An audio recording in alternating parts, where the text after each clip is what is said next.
শিক্ষা, শান্তি, সম্প্রীতি, উন্নয়ন, প্রগতির পতাকাবাহী সংগঠন বাংলাদেশ জাতীয় ছাত্র সমাজ। সকলকে বাংলাদেশ জাতীয় ছাত্র সমাজের পক্ষ থেকে সংগ্রামী সালাম এবং শুভেচ্ছা। প্রিয় ভাইয়ের আমার, আমরা দেখলাম গণ অধিকার পরিষদ গণঅভ্যুত্থানে এসে তারা এরকম মিথ্যা এবং গায়েবী মামলা দেওয়া শুরু করেছে। বাংলাদেশ জাতীয় ছাত্র সমাজের নামে একটি সংগঠন, সেই সংগঠন বিভিন্ন গণ অধিকার পরিষদের নেতাকর্মীদের উপর হামলার পরে সর্বপ্রথম প্রতিবাদ জানিয়েছিলেন এবং ঢাকাতে এই প্রোগ্রাম করেছিলেন, প্রতিবাদ প্রোগ্রাম করেছিলেন।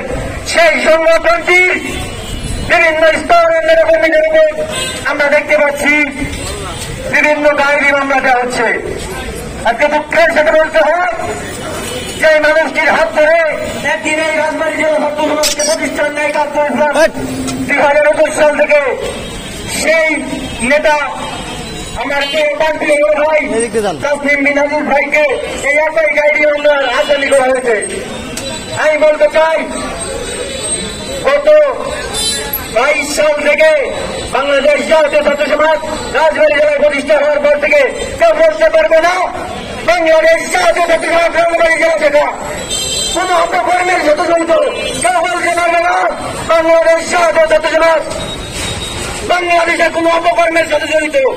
আমাদের নেতাদের ইস্তাহান্দালি গ্রহণ পার্থবাইয়ের একটি স্লোগান আছে, হিংসা নয় সম্প্রীতি, বিজেপির রাজনীতি। সেই রাজনীতিকে আমরা ধারণ করে, সেই স্লোগানকে আমরা বুকে ধারণ করে আমরা রাজনীতি করতে চাই। আমরা বলবো আপনাদের সাথে স্বৈরাচার স্বাধীনতা বিরোধী আন্দোলন আমরা ছিলাম, আমরা সকলে কাঁধে কাঁধ মিলে রাজনীতি করেছি। আমি মনে করি এটি আপনাদের একটি ভুল। আপনারা অবিলম্বে ভুলটি স্বীকারোক্তি দিয়ে এই কারণে আমরা প্রত্যাহার করবেন। আমি বলবো আপনাদের সাথে আমাদের কোন দলীয় ঝগড়া নাই, কোন বিবাদ নাই। আমরা হাসিনা বিরোধী আন্দোলনে আপনাদের সাথে ছিলাম, আপনারা আমাদের সাথে ছিলেন। আমরা সুস্পষ্ট এই ঘটনার পরে যে আগামী দিনের রাজনীতি আপনারা যদি এই মামলা প্রত্যাহার না করেন তাহলে সুস্পষ্ট সুসংগঠিত হবে না এবং সুস্থভাবে রাজনীতি করা সম্ভব না। আমি বলতে চাই, গত 17 বছর আমরা রাজনীতি করতে পারি না ওপেন প্ল্যাটফর্মে, এখন ভালো সময়ের সাথে ভালো মতো রাজনীতি করতে চাই। আপনারা কোনো গায়েবী মামলা দিয়ে আমাদেরকে দাবায় রাখতে পারবেন না। আর আপনারা যদি দাবায় রাখতে চান, আপনারা যদি রাজনৈতিক কর্মকাণ্ড করতে চান তাহলে আমরা করতে। আমরা বলবো আপনাদের যদি ভুল হয়ে থাকে আপনারা অবিলম্বে এই মামলাগুলি প্রত্যাহার করবেন। এবং আমি দেখলাম গণ অধিকার পরিষদ এর নেতাকর্মীদের উপর হওয়া মামলা দেওয়া হয়েছে জনতা থানায়। সেই মামলায় আসামি করার পরে আমাদের বাংলাদেশের তরুণ প্রজন্মের আয়োজন, বাংলাদেশের হাজার হাজার শিক্ষার্থীদের রাস্তায় বেরোবে না। বিজেপির চেয়ারম্যান ব্যারিস্টার হাসানি খান পার্থবাই বিভিন্ন সহ অধিকার পরিষদের বিভিন্ন কেন্দ্রীয় নেতাকর্মীর সাথে কথা বলেছে। তারা প্রথমে জানিয়েছিলেন যে আমরা এই মামলার বিষয়ে হবে না।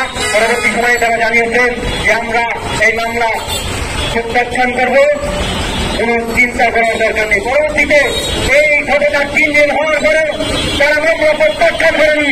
তারা মামলা প্রত্যাখ্যান না করে আমাদের কেন্দ্রীয় ছাত্র সমাজ এবং ঢাকা মহানগর উত্তর ছাত্র সমাজ নজর কান্দিলে একটি সংবাদ সম্মেলন করে 4 দিন পার হলেন, এখনো পর্যন্ত কোন সুস্পষ্ট ধারণা পায়নি করে। এবং গণ অধিকার পরিষদ, ছাত্র অধিকার পরিষদের কেন্দ্রীয় নেতাকর্মীদের কাছ থেকে সুস্পষ্ট কোন ধারণা পাইনি।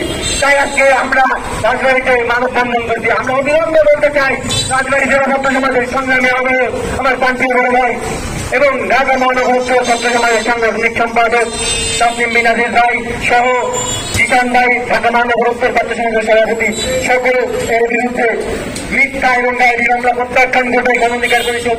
এবং আমি আমার রাজবাড়ী জেলা ছাত্র সমাজের প্রতি আহ্বান করতে চাই, আপনারা যে কোনো সংগ্রামে, যে কোনো পরিস্থিতি মোকাবেলায় আমাদের সাথে থাকবেন এবং প্রত্যেকটি প্রোগ্রামে আমরা আপনাদেরকে সাথে নিয়ে